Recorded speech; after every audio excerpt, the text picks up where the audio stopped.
अस्सलाम वालेकुम जी। आज का टॉपिक हमारे पास कैनोनिकल एंसेंबल और कैनोनिकल डिस्ट्रीब्यूशन के बारे में है।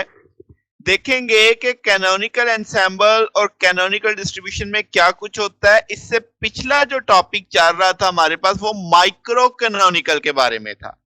तो उसमें तो टोटली सिस्टम हमारा आइसोलेटेड हो जाता है ना, किसी किस्म की कोई एक्सचेंज नहीं चल रही होती, ना नंबर ऑफ पार्टिकल्स, ना एनर्जी, ना टेम्परेचर।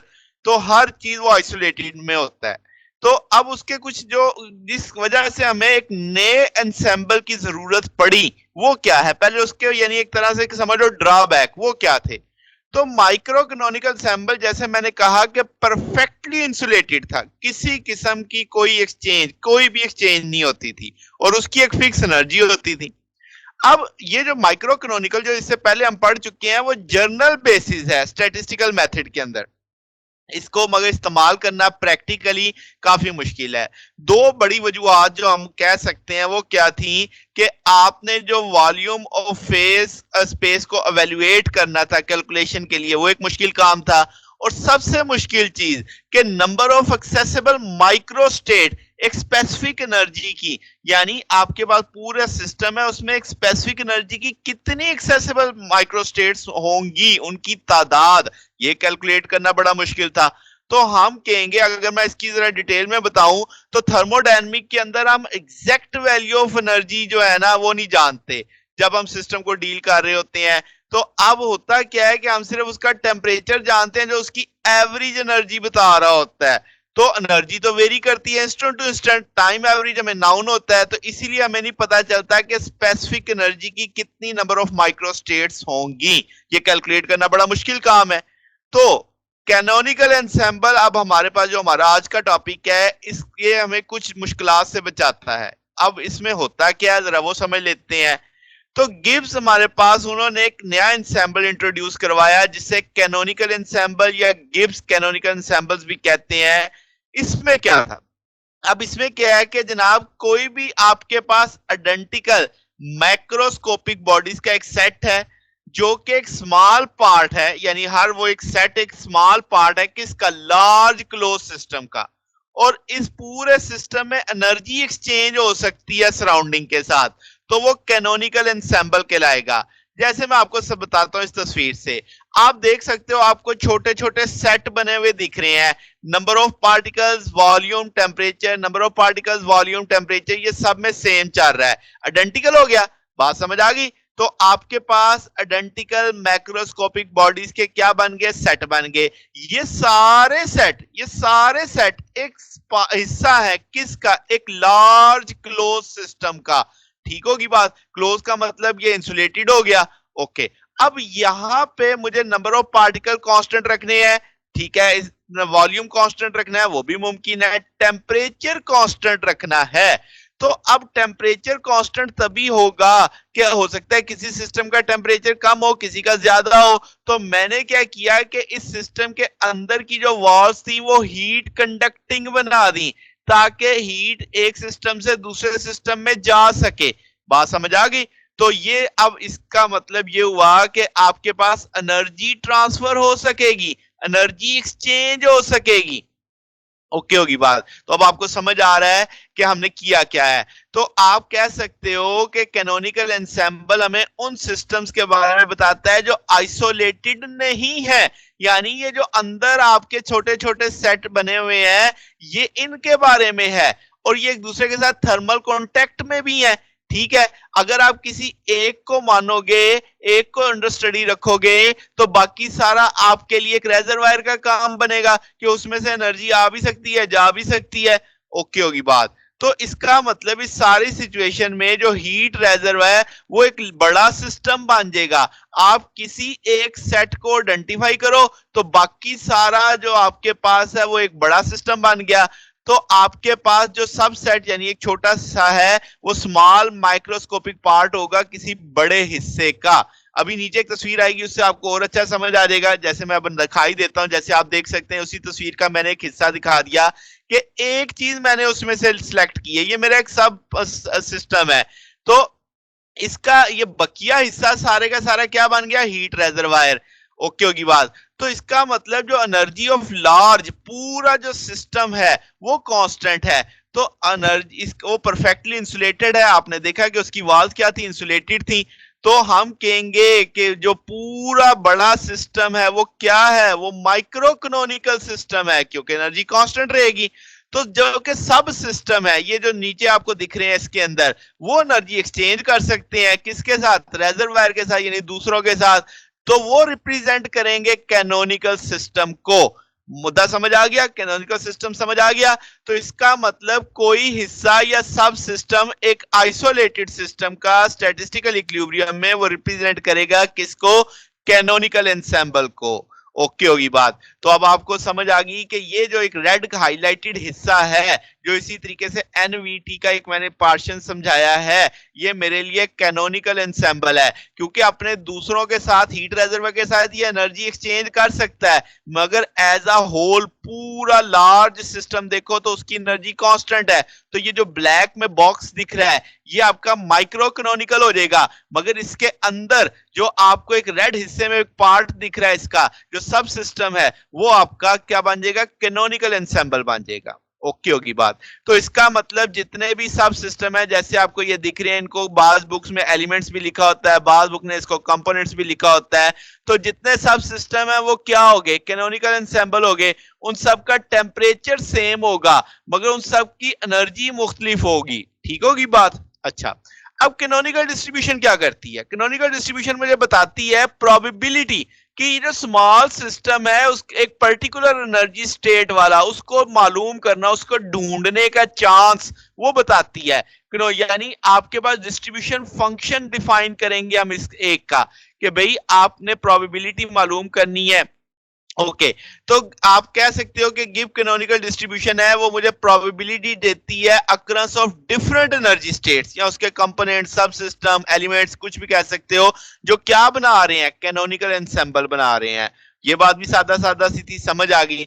अब जरा इसकी डेरिवेशन करते हैं। लेट्स से आपको तस्वीर में क्या दिख रहा है, ए एक सब सिस्टम है जिसे आप एलिमेंट भी बोल सकते हो, जिसे आप कंपोनेंट भी बोल सकते हो, और जो बकिया सारा कुछ है, जो आपके पास रेस्ट सब सिस्टम सारे मिलके बी है सारे का सारा, वो आपकी हीट रेजरवायर हो गई। ओके होगी बात, समझ आ गई ना। तो टेम्परेचर जो हीट रेजरवायर का हम मानेंगे कि वो कांस्टेंट रहेगा, क्योंकि वो एक बड़े साइज की बॉडी है। ठीक है, तो थर्मल इक्विलिब्रियम आ जाएगा टेम्परेचर ए का किसके साथ, जो रेजरवायर के साथ।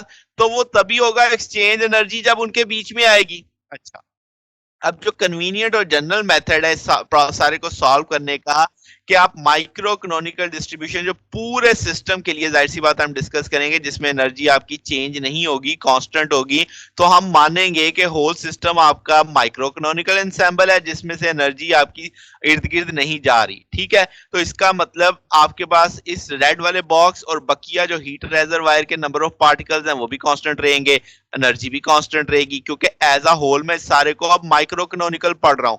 ठीक है, N1 E1 जो N1 E1 जैसे आप यहाँ पे देख रहे हैं, वो आपके पास सब सिस्टम यानी रेड बॉक्स वाली के जो है ये आपके पास है नंबर ऑफ पार्टिकल्स और एनर्जी सिस्टम, और बकिया जो आपके पास N2 E2 है, वो बकिया जो हीट रेजर्वायर जिसे मैंने नाम दे दिया, ये उसके नंबर ऑफ पार्टिकल और एनर्जी है, जैसे मैंने यहाँ पे लिखा। और चूंकि वो क्लोज है तो हम कहेंगे कि ये हीट रेजरवायर है, यानी आपके पास, जैसे आपको मैंने पहले भी समझाया। अच्छा, अब ये जो पूरी असेंबली है जिसमें रेजरवायर, हीट रेजरवायर है, सिस्टम ए है, इस सारे को मैंने क्या माना, माइक्रो कैनोनिकल एंसेंबल माना। तो अगर मैं कहूं ये सिस्टम और रेजरवायर को अगर मैं फेज वॉल्यूम एलिमेंट डी रो 1 और डी रो 2, अब रो 1 आप मानते हो किसमें, वो रेड वाला बॉक्स जो सब सिस्टम था, डी रो 2 पूरा जो हीट रेजरवायर है उसकी एनर्जी कितनी, ई नॉट, तो उसकी प्रोबेबिलिटी हम डी डब्ल्यू से जाहिर कर देते हैं।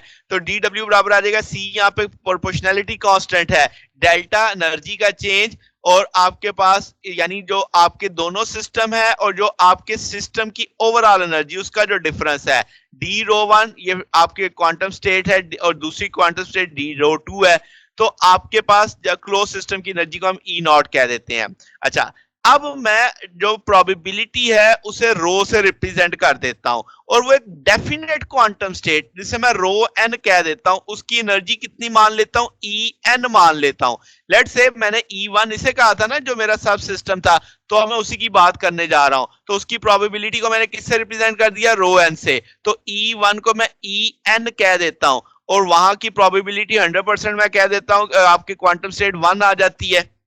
तो जनाब इसमें आप बदलाव लाते हैं कि इस वाले वन का अगर आप इंटीग्रल उठा लेते हो, तो आपके पास सी कांस्टेंट होने के नाते बाहर आ जाएगा, डेल्टा ई एन, वन की जगह ई एन आ गया, plus E two minus E naught आ जाएगा, और आपके पास क्वांटम स्टेट टू वाली आ जाएगी। अब आपने थोड़ी सी बदलाव किया है, E n minus E naught कर दिया, फिर नेगेटिव कॉमन ले लिया तो नेगेटिव बाहर आ गया, E naught minus E N. E naught याद है ना क्या था, पूरे सिस्टम की जो एनर्जी थी आपके पास, क्लोज सिस्टम की एनर्जी थी। और ई एन अब क्या है, वो जो क्वांटम स्टेट आपने डेफिनेट क्वांटम स्टेट ली उसकी जो एनर्जी है।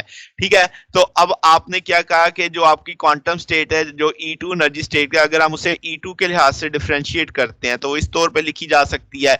अब आप एंट्रोपी का टूल पढ़ते हैं, तो अगर मैं कहूं कि जो बकिया आपका E2 वाला पोर्शन है, हीट रेजर्वायर वाला पोर्शन है, उसकी एंट्रोपी के लॉग आप क्वांटम स्टेट से निकाल सकते हैं। अगर आप दोनों साइडों का एक्सपोनेंशियल उठा लेते हो तो आपके पास पार्शियल रो टू निकाला जा सकता है, इस सारे को एक्सपोनेंशियल के साथ लिखा जा सकता है। ये वैल्यू सारी की सारी यहाँ पे प्लेस की जा सकती है। तो अब आप इस वैल्यू को इक्वेशन 2 में लगाएंगे तो दो सब्स्टिट्यूशंस आपकी आ गई, जो इक्वेशन 2 में यहाँ पे आपने कर दी, मैंने हाईलाइट करके लिख दिया इस चीज को। तो आप डायरेक्ट फंक्शन की प्रॉपर्टी को अगर हम इस्तेमाल करें तो आप कहोगे जो चेंज है E2 minus E naught minus E n, ये बराबर 1 के है। क्यों? क्योंकि E2 जो आपकी बकिया सारी एनर्जी थी, वो टोटल एनर्जी में से उस स्टेट की एनर्जी निकाल दो तो उसके बराबर ही होगी ना, यानी overall system micro economical energy constant है। तो ई नॉट पूरे सिस्टम की, ई एन मेरे उस स्टेट की जिसको मैं अंडर कंसीडर रखा हुआ है, तो उन दोनों का डिफरेंस बकिया जो हीट रेजर्वायर है उसकी एनर्जी के बराबर ही आएगा ना भाई। तो इसलिए मैंने इसको 1 मान लिया कि भाई आपके पास अब क्या आ गया जनाब, कि भाई अब आप इसको दोनों साइडों पे डिफरेंशियल करो तो आपके पास DE2 की वैल्यू आ गई, जो मैं नीचे प्लेस कर सकता हूं। और आप जानते हैं EN वेरी वेरी लेस होगा किससे, E नॉट से। ठीक है, तो अब आपके पास ये, जैसे मैंने कहा कि यहां से ये वैल्यू आप मानेंगे कि क्या ऑलमोस्ट ऑलमोस्ट कांस्टेंट वैल्यू आ जाएगी। अब जो ऊपर ग्रीन कलर में हाईलाइट किया हुआ है S2, जो एंट्रोपी थी आपके पास, उसको आप टेलर एक्सपेंशन से एक्सपेंड कर सकते हो। ST टेलर सीरीज आपके पास आपने पढ़ी हुई है मैथ में भी। तो S2 E naught minus EN partial S2 E naught over E naught आ जाएगा। तो अब आपने क्या करना है जनाब, कि आप जानते हैं एंट्रोपी का टूल के इस तरीके से लिखा जा सकता है, इस सारे को जिसे मैंने रेड में हाईलाइट किया 1 ओवर टेम्परेचर के बराबर माना जा सकता है। तो ये 1 ओवर टेम्परेचर के बराबर आ गया। तो ये इक्वेशन नंबर 4 बन गई। तो ये अब इक्वेशन नंबर 4 उठा के इक्वेशन 3 में डाली जा सकती है। तो इक्वेशन 3 में डाल दी, नेगेटिव वाले एक्सपोनेंशियल को दो हिस्सों में तोड़ लिया आपने, नेगेटिव वाला अलग कर लिया।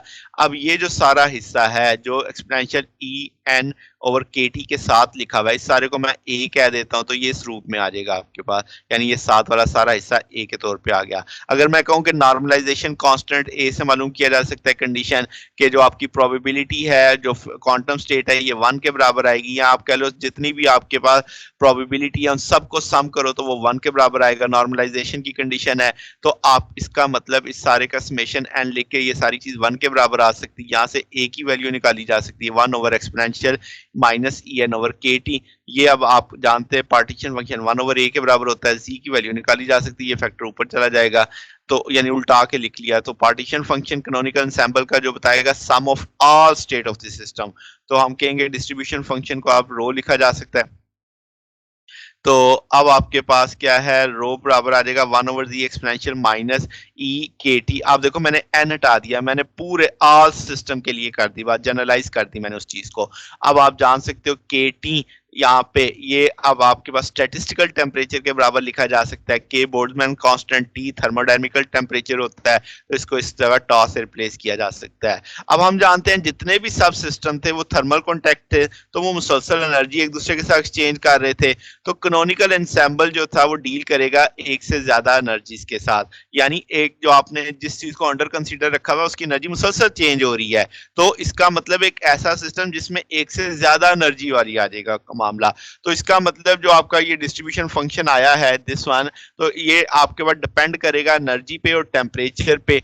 तो हम जानते हैं कि भाई आपके पास सब सिस्टम तो थर्मल इक्विलिब्रियम में है, तो इसका ना टेम्परेचर में तो ज्यादा फ्लक्चुएशन नहीं आएगी, मगर फ्लक्चुएशन फिर किस में आएगी, एनर्जी में आएगी।